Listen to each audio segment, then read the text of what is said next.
Hello and welcome to the FM Book Club. If you haven't subscribed to the channel yet, please do subscribe and hit the bell icon to get more informational and motivational videos timely. Today we will resume our transformative journey, and I will read a book with you, Awaken the Giant Within, a self-help book written by Tony Robbins, a renowned life coach and motivational speaker. In Part 1, Unleash Your Power, we delve into the profound teachings of Chapter 3, The Force That Shapes Your Life. Brace yourself for an enlightening exploration as we unravel the mysteries behind the driving influence that molds our existence. Join us on this captivating odyssey to unlock the secrets that empower you to shape your destiny. Get ready to harness the force within and take charge of your life. Let's embark on this empowering chapter together. Men live by intervals of reason under the sovereignty of humor and passion. Sir Thomas Browne. She had been jogging for only about half an hour when it happened. Suddenly a dozen young boys began to sprint in her direction. Before she had time to realize what was happening, they pounced upon her, pulled her into the bushes and began to beat her with a lead pipe. One boy continually kicked her in the face until she was bleeding profusely. Then they raped and sodomized her and left her for dead. I'm sure you've heard about this tragic, unthinkable crime that happened in Central Park several years ago. I was in New York City the night it happened. I was appalled not only by the savagery of the attack, but even more so to hear who the attackers were. They were children, from the ages of 14 to 17 years old. Contrary to stereotypes, they were neither poor nor did they come from abusive families. They were boys from private schools, little league players, kids who took tuba lessons. These boys were not driven crazy by drugs, nor were they racially motivated. They assaulted and could have killed this 28-year-old woman for one reason and one reason only: fun. They even had a name for what they had set out to do. They called it wilding. Not more than 250 miles away in our nation's capital, a jet airliner crashed on takeoff from National Airport during a blinding snowstorm. It hit the Potomac Bridge at the height of rush hour. As traffic snarled to a halt, emergency rescue services were immediately dispatched to the scene, and the bridge became a nightmare of chaos and panic. Firemen and paramedics were overwhelmed by the destruction, and dove again and again into the Potomac to try and save crash victims. One man repeatedly passed the life preserver to others. He saved many lives, but not his own. By the time the rescue helicopter finally got to him, he had slipped beneath the icy surface of the water. This man gave his life in order to save those of complete strangers. What drove him to place such a high value on other people's lives, people he didn't even know, that he was willing to give his own life in the process? What makes a person with a good background behave so savagely and without remorse while another gives his own life to rescue complete strangers? What creates a hero, a heel, a criminal, a contributor? What determines the difference in human actions? Throughout my life, I have passionately sought the answer to these questions. One thing is clear to me: human beings are not random creatures. Everything we do for a reason. We may not be aware of the reason consciously, but there is undoubtedly a single driving force behind all human behavior. This force impacts every facet of our lives, from our relationships and finances to our bodies and brains. What is this force that is controlling you even now and will continue to do so for the rest of your life? Pain and pleasure. Everything you and I do, we do either out of our need to avoid pain or our desire to gain pleasure. So often I hear people talk about changes they want to make in their lives. But they can't get themselves to follow through. They feel frustrated, overwhelmed, even angry with themselves because they know they need to take action, but they can't get themselves to do it. There is one elementary reason: they keep trying to change their behavior, which is the effect, instead of dealing with the cause behind it. Understanding and utilizing the forces of pain and pleasure will allow you once and for all to create the lasting changes and improvements you desire for yourself and those you care about. Failure to understand this force dooms you to a future of living in reaction, like an animal or a machine. Perhaps this sounds like a complete oversimplification, but think about it. Why don't you do some of the things you know you should do? After all, what is procrastination? It's when you know you should do something, but you still don't do it. Why not? The answer is simple. At some level, you believe that taking action in this moment would be more painful than just putting it off. Yet, have you ever had the experience of putting something off for so long that suddenly you felt pressure to just do it, to get it done? What happened? You changed what you linked pain and pleasure to. Suddenly, not taking action became more painful than putting it off. This is a common occurrence that many Americans experience around April 14th. A man who suffers before it is necessary, suffers more than is necessary. Seneca. What keeps you from approaching that man or woman of your dreams? What keeps you from starting that new business you've been planning for years? Why do you keep putting off that diet? Why do you avoid completing your thesis? Why haven't you taken control of your financial investment portfolio? What prevents you from doing whatever it takes to make your life exactly as you've imagined it? Even though you know that all these actions would benefit you, that they could definitely bring pleasure to your life, you fail to act simply because in that moment you associate more pain to doing what's necessary than missing the opportunity.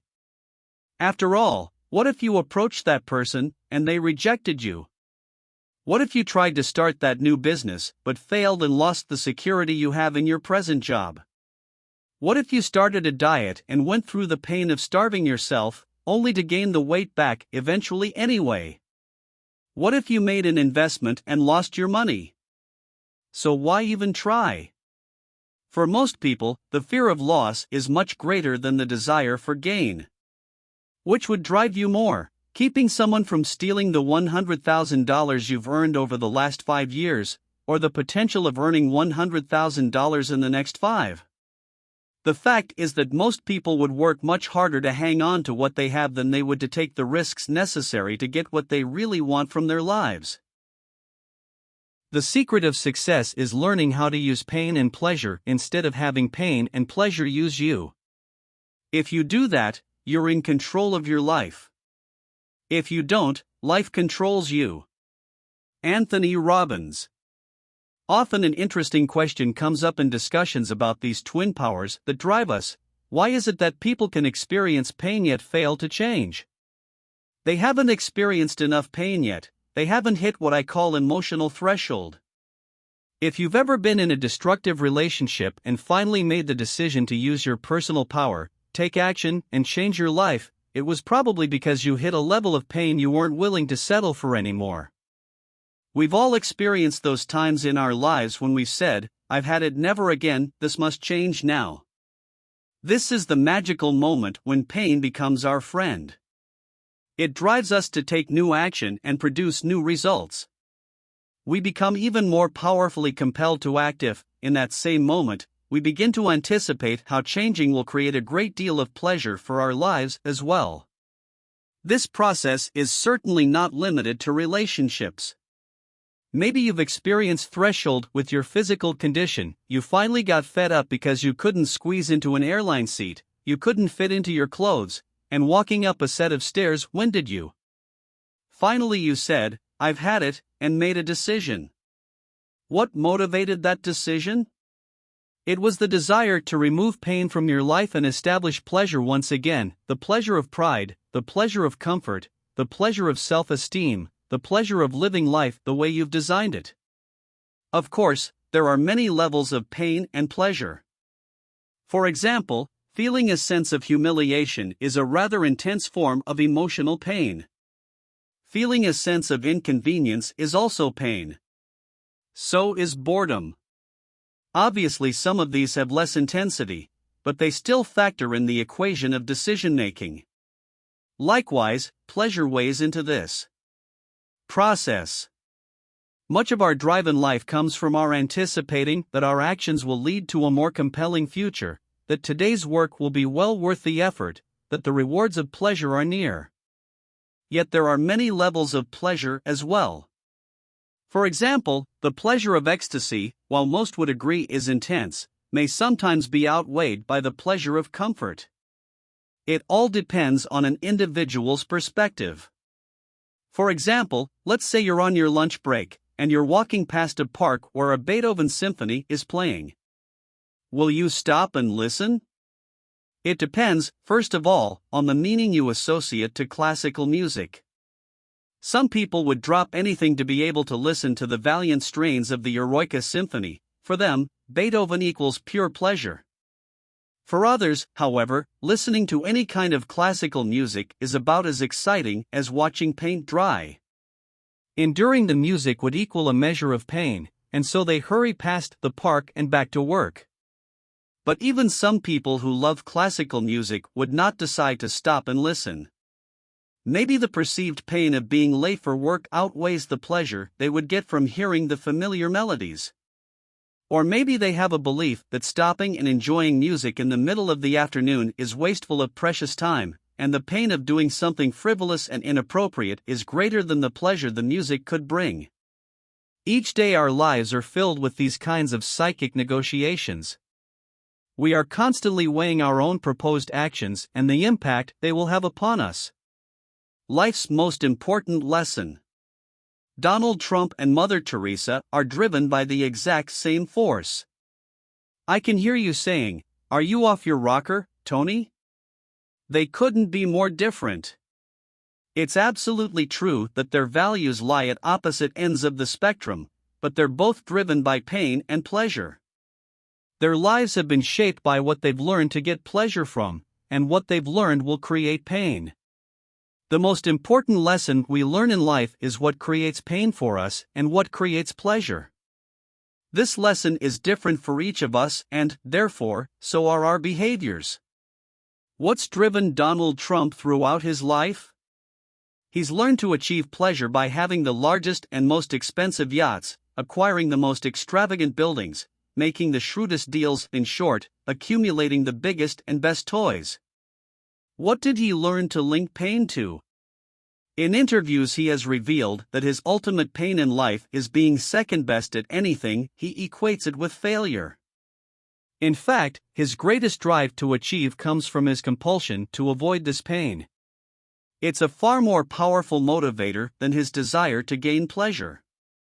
Many competitors have taken great joy in the pain that Trump has experienced from the collapse of much of his economic empire. Rather than judge him or anyone else, including yourself, it might be more valuable to understand what's driving him and to have some compassion for his obvious pain. By contrast, look at Mother Teresa. Here's a woman who cares so deeply that when she sees other people in pain, she also suffers. Seeing the injustice of the caste system wounded her. She discovered that when she took action to help these people, their pain disappeared, and so did hers.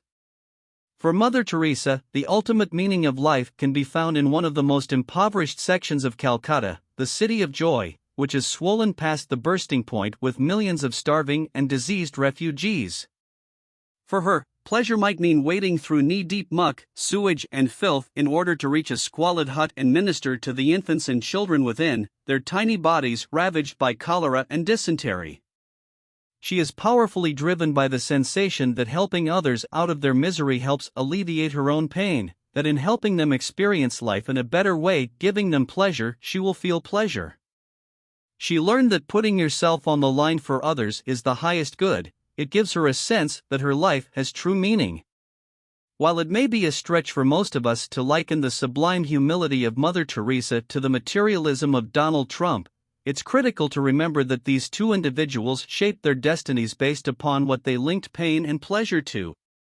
Certainly their backgrounds and environments played a role in their choices, but ultimately they made conscious decisions about what to reward or punish themselves for. What you link pain to and what you link pleasure to shapes your destiny.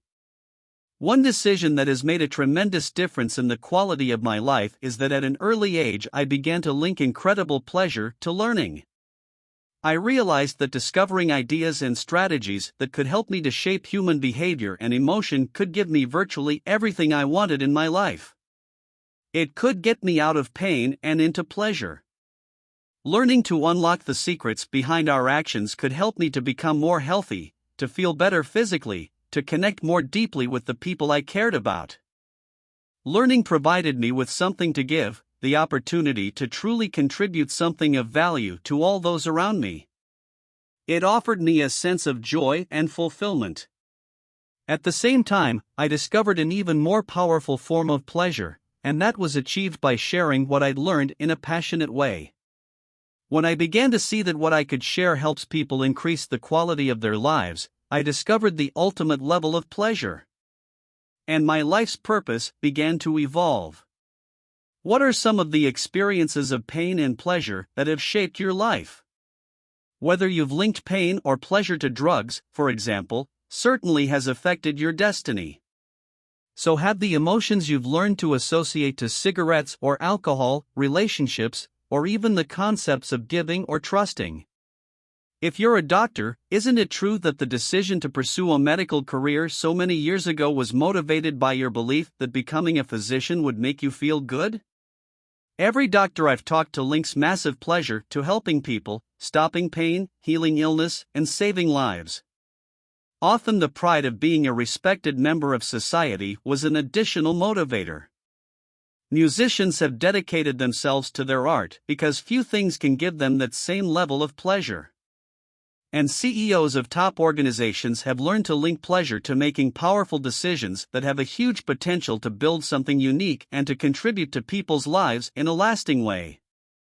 Think of the limiting pain and pleasure associations of John Belushi, Freddie Prinze, Jimi Hendrix, Elvis Presley, Janis Joplin, and Jim Morrison. Their associations to drugs as an escape, a quick fix, or a way out of pain and into temporary pleasure created their downfalls. They paid the ultimate price for not directing their own minds and emotions. Think of the example they set for millions of fans. I never did learn to consume drugs or alcohol. Is it because I was so brilliant? No, it's because I was very fortunate.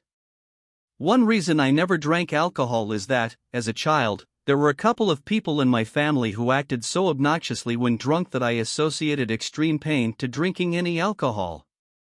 One especially graphic image I have is the memory of my best friend's mom. She was extremely obese, weighing close to 300 pounds, and she drank constantly. Whenever she did, she wanted to hug me and drool all over me. To this day, the smell of alcohol on anyone's breath nauseates me. Beer, though, was another story. When I was about 11 or 12, I didn't consider it an alcoholic drink. After all, my dad drank beer, and he didn't get that obnoxious or disgusting. In fact, he seemed to be a little more fun when he'd had a few beers. Plus, I linked pleasure to drinking because I wanted to be just like Dad. Would drinking beer really make me like Dad?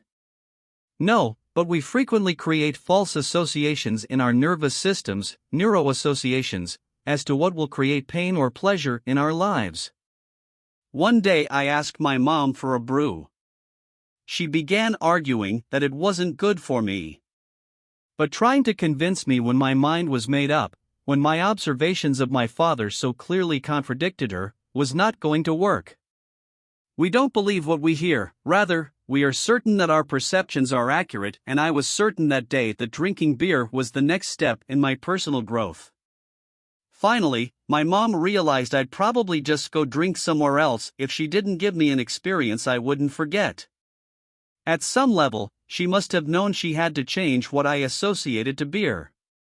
So she said, "Okay, you want to drink beer and be like Dad? Then you've really got to drink beer just like your dad."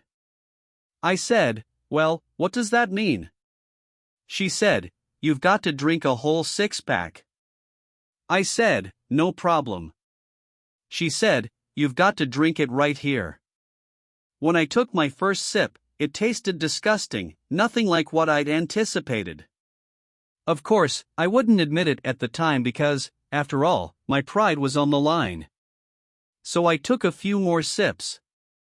After finishing one beer I said, "Now I'm really full, Mom." She said, "No, here's another one," and popped it open.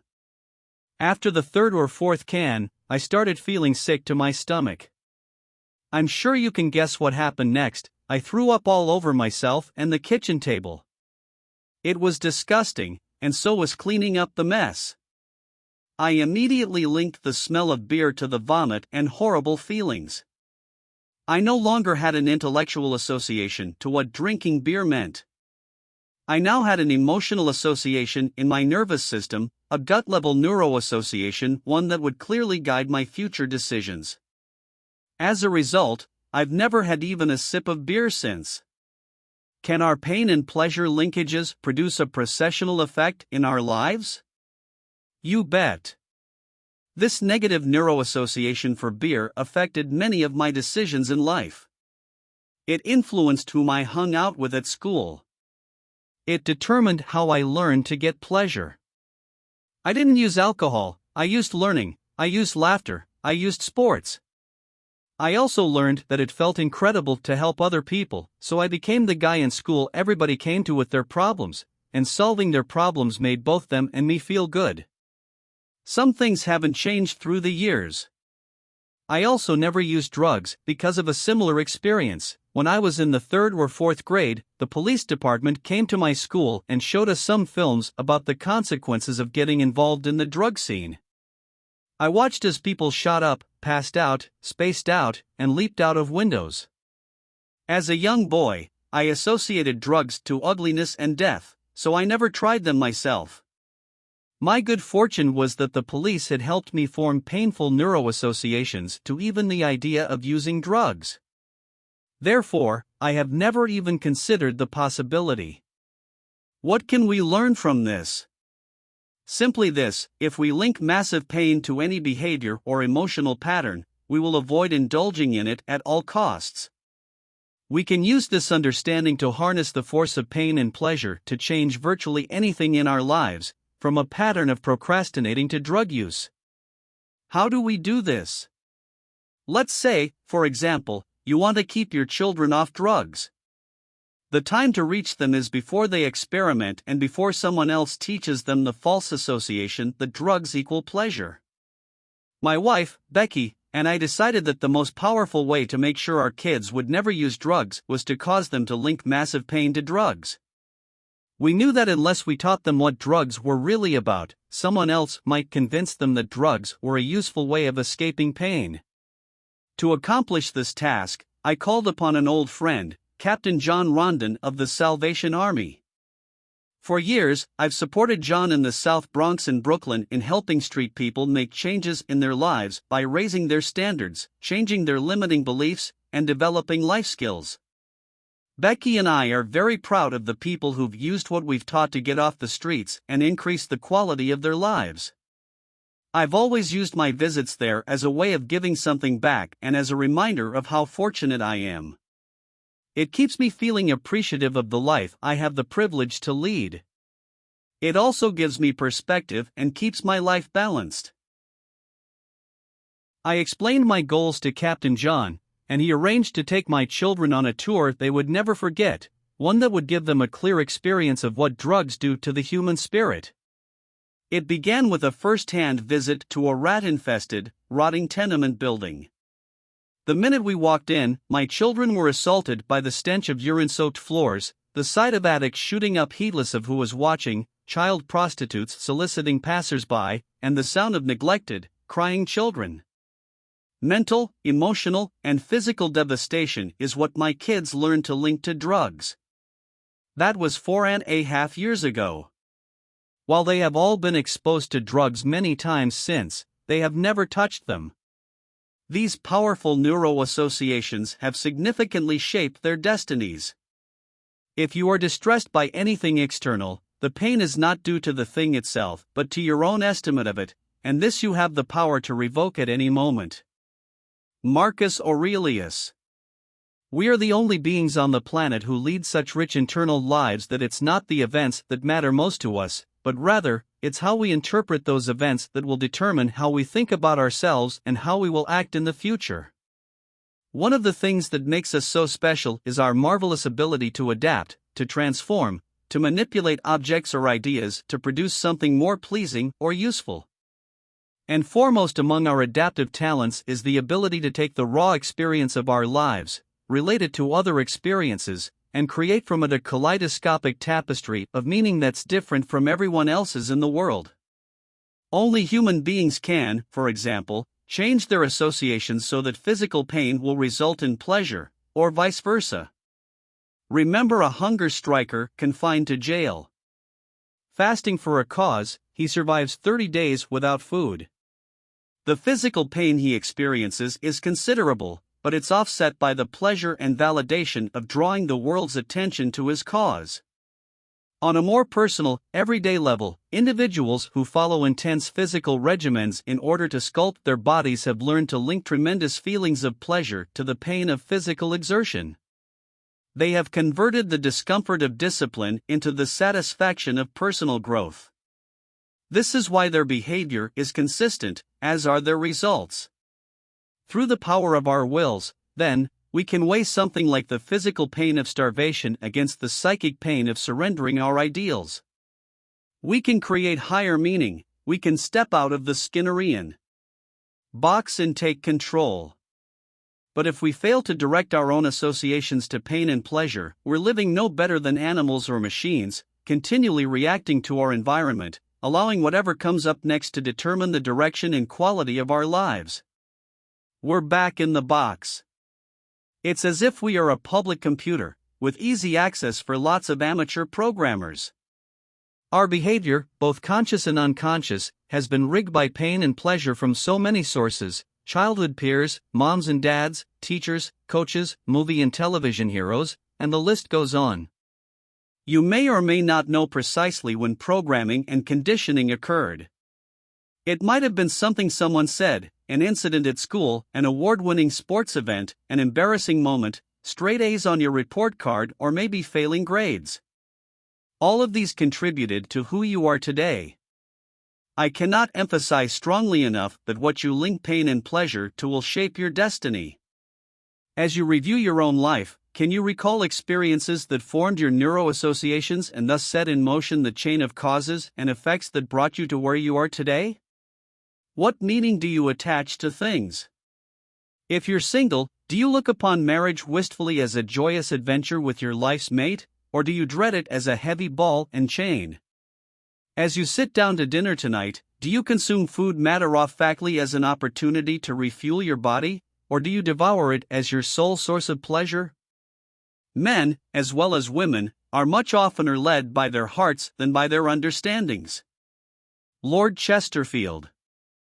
Though we'd like to deny it, the fact remains that what drives our behavior is instinctive reaction to pain and pleasure, not intellectual calculation. Intellectually, we may believe that eating chocolate is bad for us, but we'll still reach for it. Why? Because we're not driven so much by what we intellectually know, but rather by what we've learned to link pain and pleasure to in our nervous systems. It's our neuroassociations, the associations we've established in our nervous systems, that determine what we'll do. Although we'd like to believe it's our intellect that really drives us, in most cases our emotions, the sensations that we link to our thoughts, are what truly drive us. Many times we try to override the system. For a while we stick to a diet, we've finally pushed ourselves over the edge, because we have so much pain. We will have solved the problem for the moment, but if we haven't eliminated the cause of the problem, it will resurface. Ultimately, in order for a change to last, we must link pain to our old behavior and pleasure to our new behavior, and condition it until it's consistent. Remember, we will all do more to avoid pain than we will to gain pleasure. Going on a diet and overriding our pain in the short term by pure willpower never lasts simply because we still link pain to giving up fattening foods. For this change to be long-term, we've got to link pain to eating those foods so that we no longer even desire them, and pleasure to eat more of the foods that nourish us. People who are fit and healthy believe that nothing tastes as good as thin feels. And they love foods that nourish them. In fact, they often link pleasure to pushing the plate away with food still on it. It symbolizes to them that they're in control of their lives. The truth is that we can learn to condition our minds, bodies, and emotions to link pain or pleasure to whatever we choose. By changing what we link pain and pleasure to, we will instantly change our behaviors. With smoking, for example, all you must do is link enough pain to smoking and enough pleasure to quitting. You have the ability to do this right now, but you might not exercise this capability because you've trained your body to link pleasure to smoking, or you fear that stopping would be too painful. Yet, if you meet anyone who has stopped, you will find that this behavior changed in one day, the day they truly changed what smoking meant to them. If you don't have a plan for your life, someone else does. The mission of Madison Avenue is to influence what we link pain and pleasure to. Advertisers clearly understand that what drives us is not so much our intellect as the sensations that we link to their products.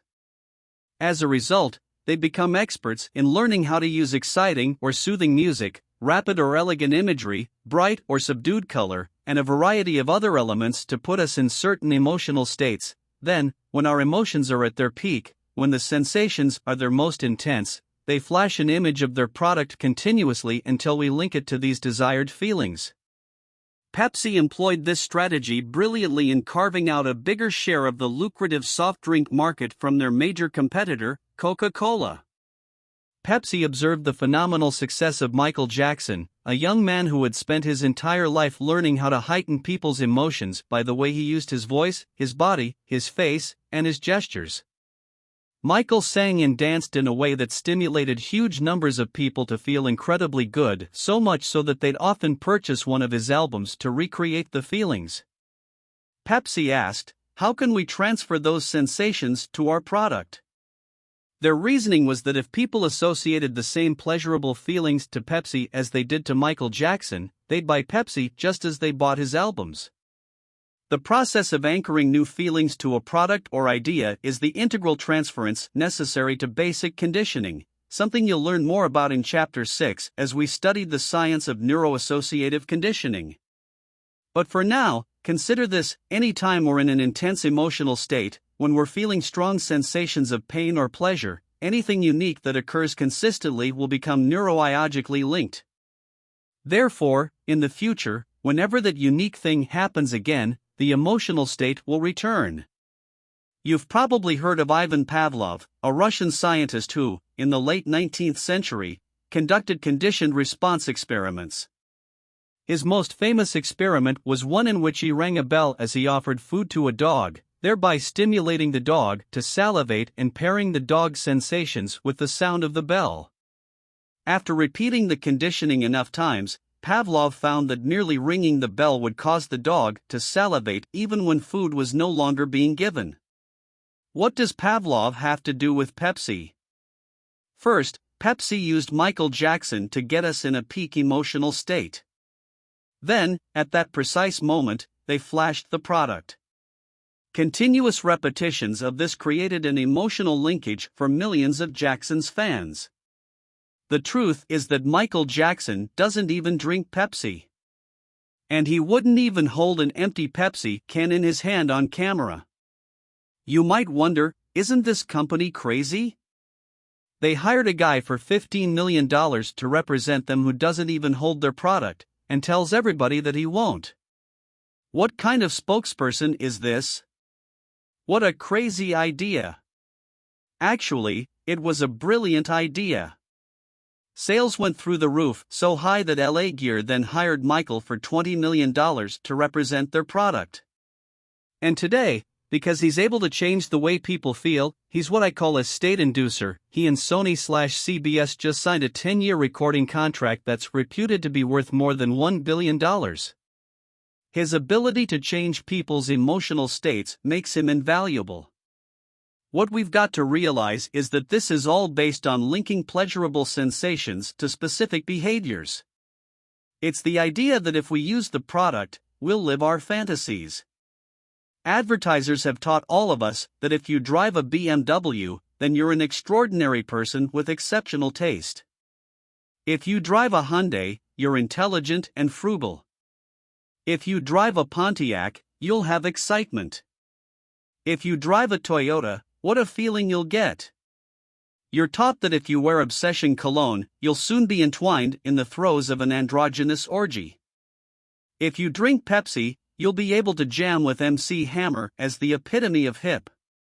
If you want to be a good mom, then you feed your children Hostess fruit pies, cupcakes, and Twinkies. Advertisers have noted that if enough pleasure can be generated, consumers are often willing to overlook the fear of pain. It is an advertising adage that sex sells, and there's no question that the pleasurable associations created in print and on TV by using sex do the job. Take a look at the trend in selling blue jeans. What are blue jeans, anyway? They used to be work pants, functional, ugly. How are they sold today?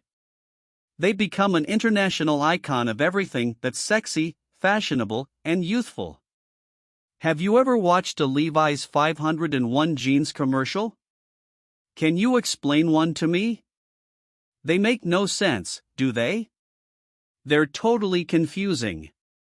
But at the end, you have the distinct impression that sex took place nearby. Does this type of strategy really sell blue jeans? You bet.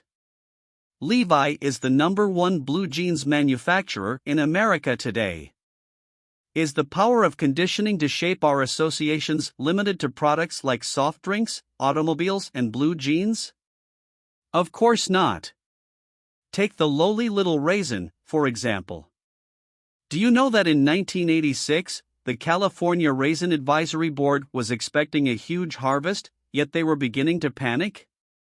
Year by year, they'd seen their sales dropping by 1% annually. In desperation, they turned to their advertising agency and asked what they could do. The solution was simple: they needed to change people's feelings about raisins. For most people, raisins were considered wimpy, lonely, and dull, according to Robert Finney, the former director of the Raisin Board. The task was clear: pump a healthy dose of emotional appeal into the shriveled-up fruit. Link up sensations that people wanted. Shriveled and dried are not the sensations that most people associate with feeling good about their lives. The raisin growers kept thinking, what can we associate to raisins that would make people really want to buy them? At the time, an old Motown hit was enjoying national resurgence. I heard it through the grapevine.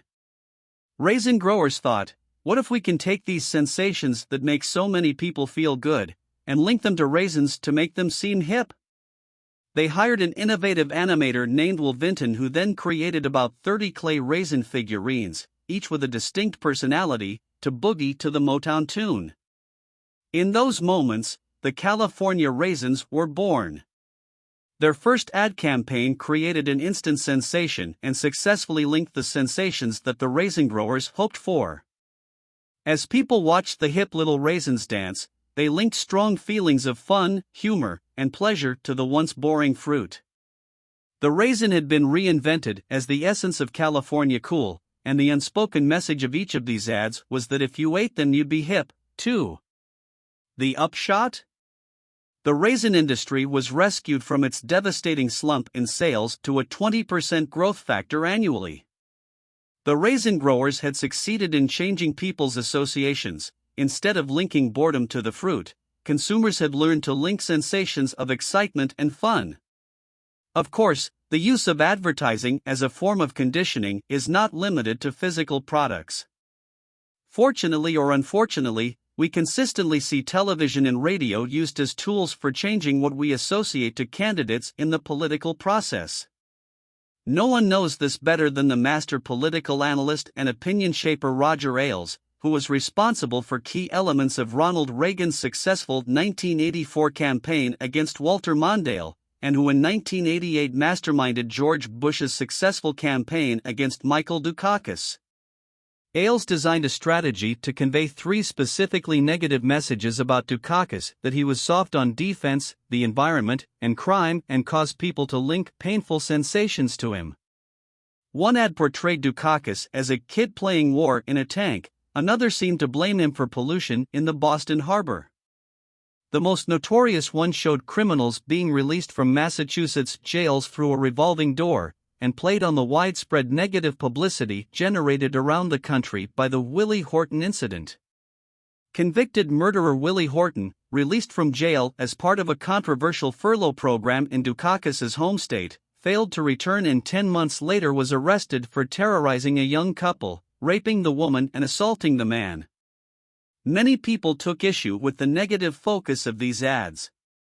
Personally, I found them highly manipulative. But it's hard to argue with their level of success, based on the fact that people do more to avoid pain than to gain pleasure.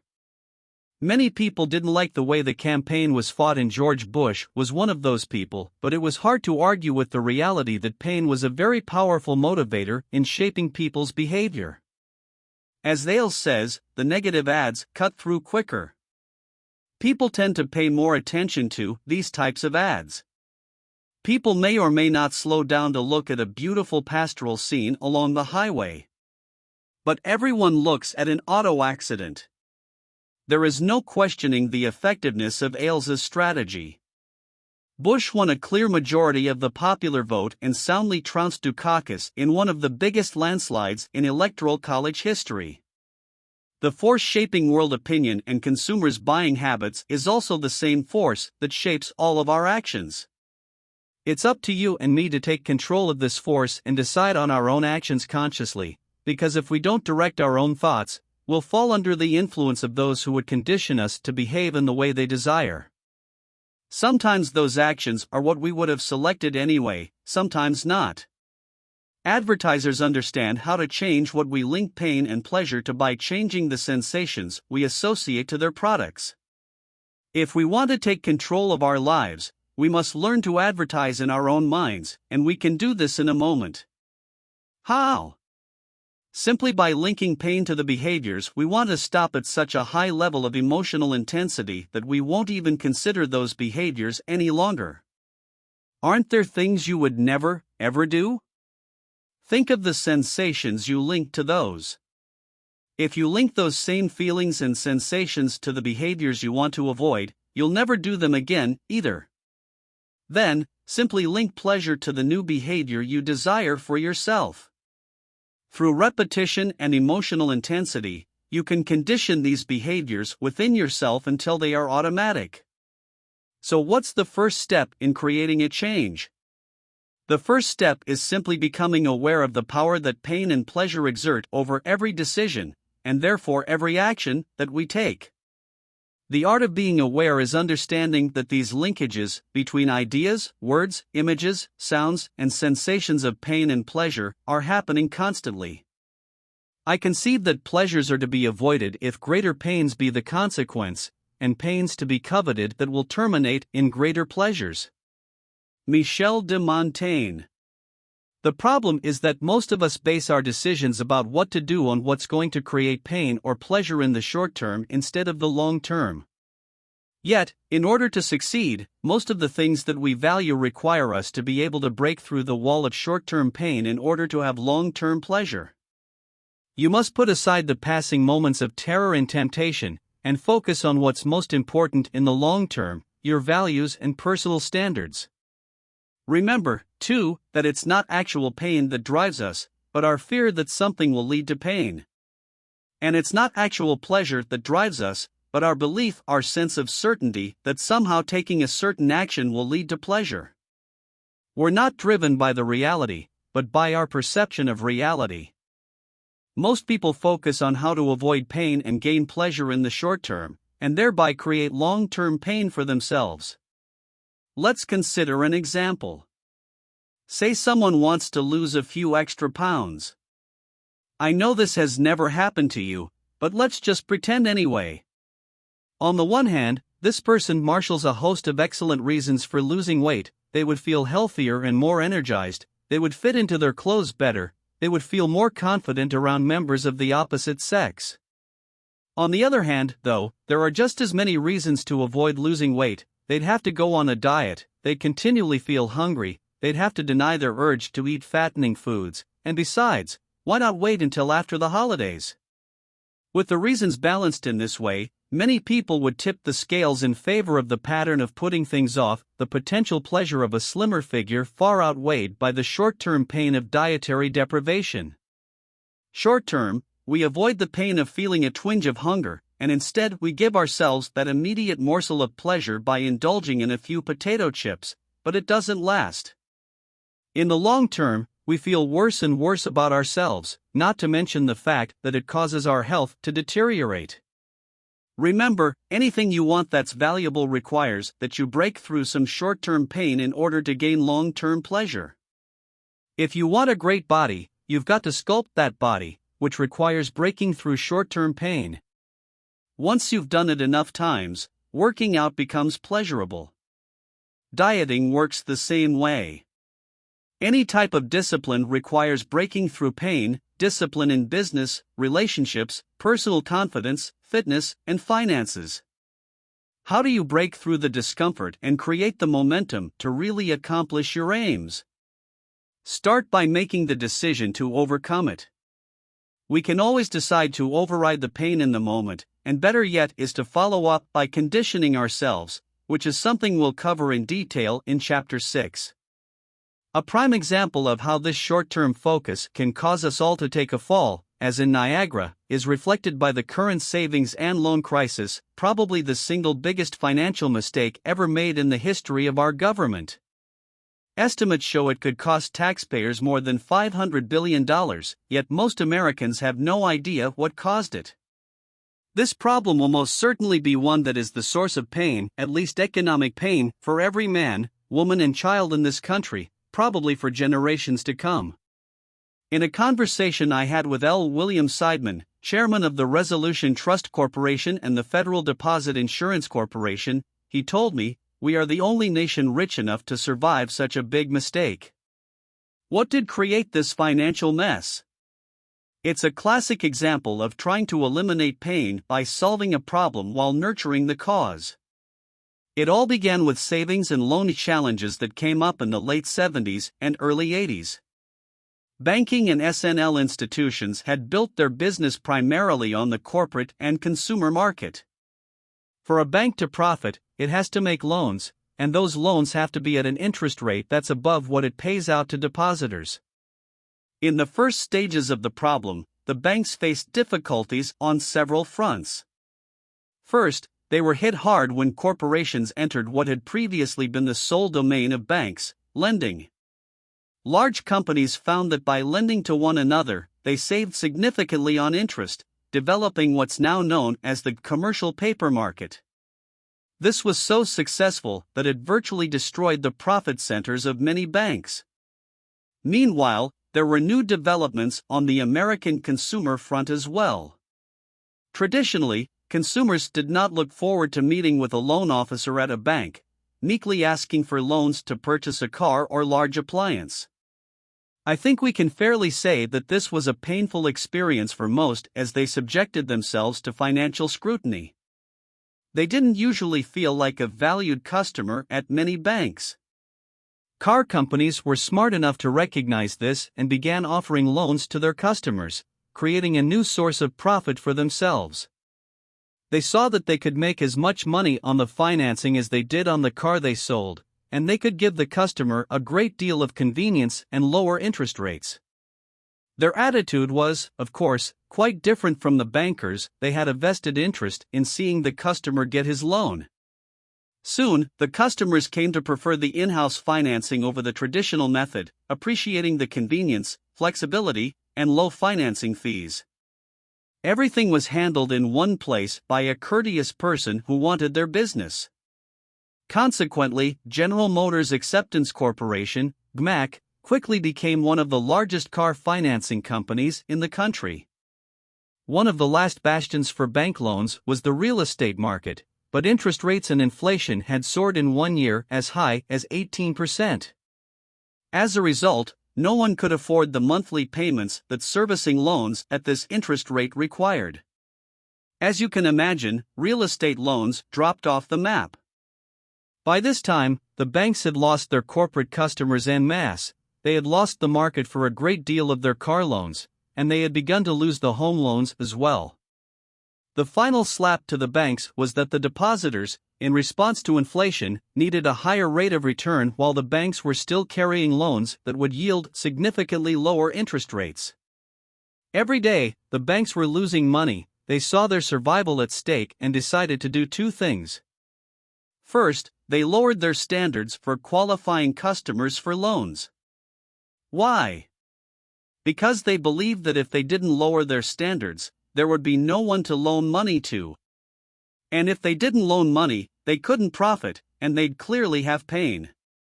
If, however, they were able to loan money to someone who paid them back, they'd have pleasure. Plus, there was very little risk. If they loaned money and the lendee didn't meet the obligation, then the taxpayers, namely you and I, would bail them out anyway.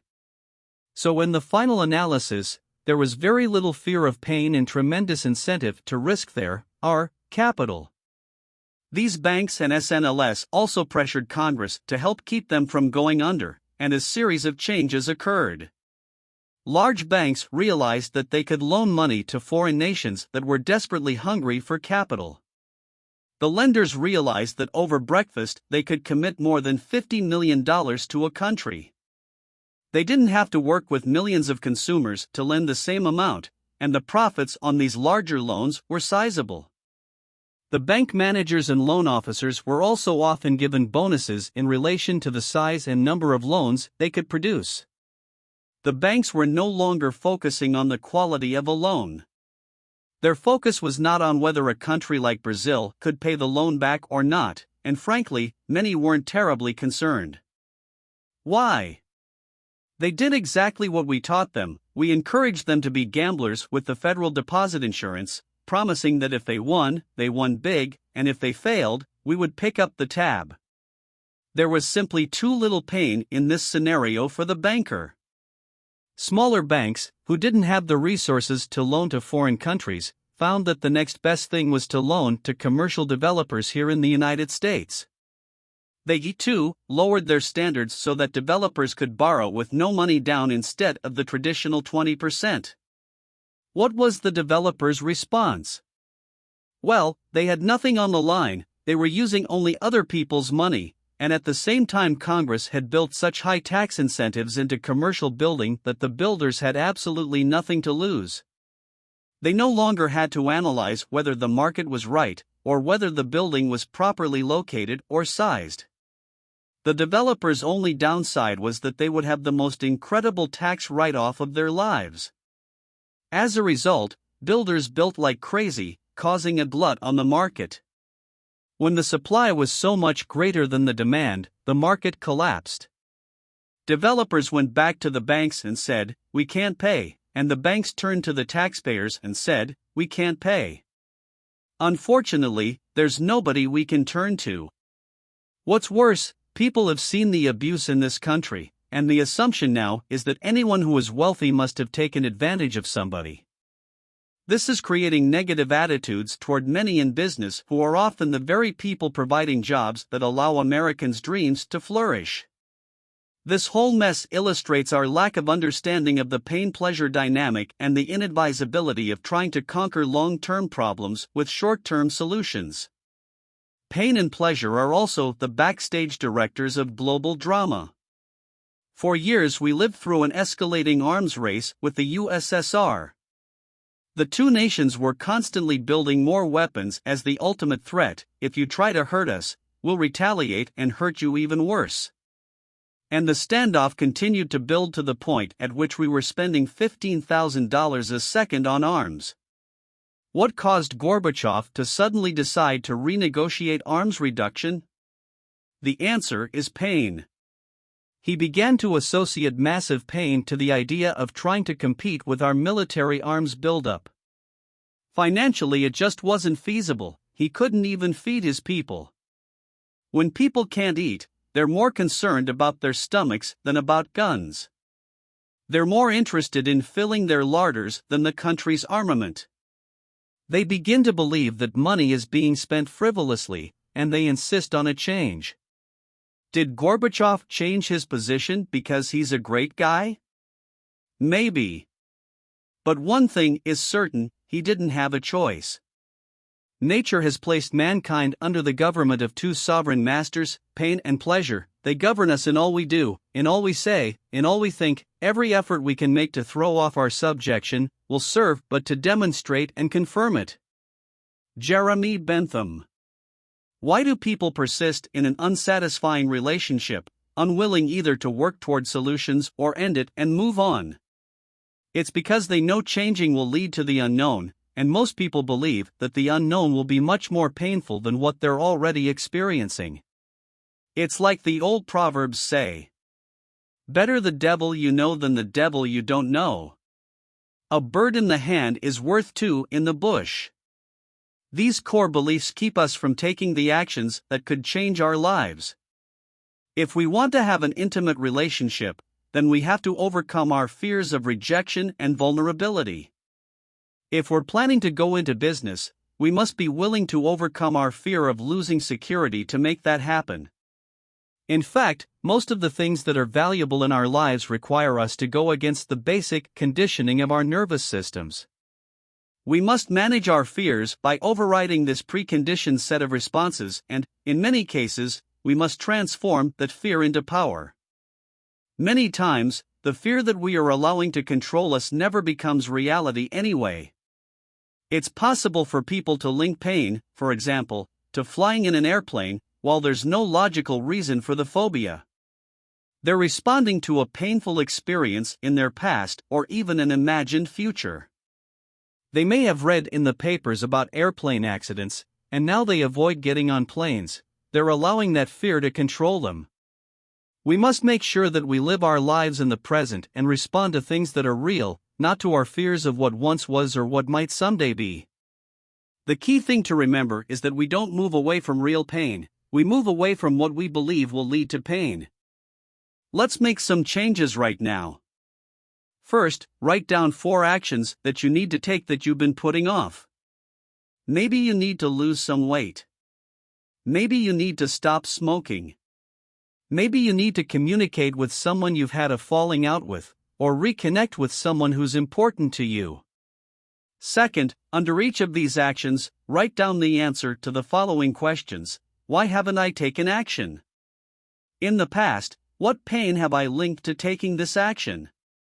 Answering these questions will help you understand that what has held you back is that you've associated greater pain to taking the action than to not taking it. Be honest with yourself. If you're thinking, "I have no pain associated to it," think a little harder. Maybe the pain is simple, maybe it's the pain of taking time out of your busy schedule. Third, write down all the pleasure you've had in the past by indulging in this negative pattern. For example, if you think you should lose some weight, why have you continued to eat whole pans of brownies and bulk-size bags of chips, and to guzzle 12 packs of soda pop? You're avoiding the pain of depriving yourself, yes, and at the same time you're really doing this because it makes you feel good right now. It gives you pleasure. Instant pleasure. No one wants to give up these feelings. In order to create a change that will last, we need to find a new way to get the same pleasure without any negative consequences. Identifying the pleasure you've been getting will help you know what your target is. Fourth, write down what it will cost you if you don't change now. What will happen if you don't stop eating so much sugar and fat? If you don't stop smoking? If you don't make that phone call that you know you need to make? If you don't start consistently working out each day? Be honest with yourself. What's it going to cost you over the next 2, 3, 4, 5 years? What's it going to cost you emotionally? What's it going to cost you in terms of your self-image? What will it cost you in your physical energy level? What will it cost you in your feelings of self-esteem? What will it cost you financially? What will it cost you in your relationships with the people you care about most? How does that make you feel? Don't just say, "It will cost me money or I will be fat." That's not enough. you've got to remember that what drives us is our emotions. So get associated and use pain as your friend, one that can drive you to a new level of success. The final step is to write down all the pleasure you'll receive by taking each of these actions right now.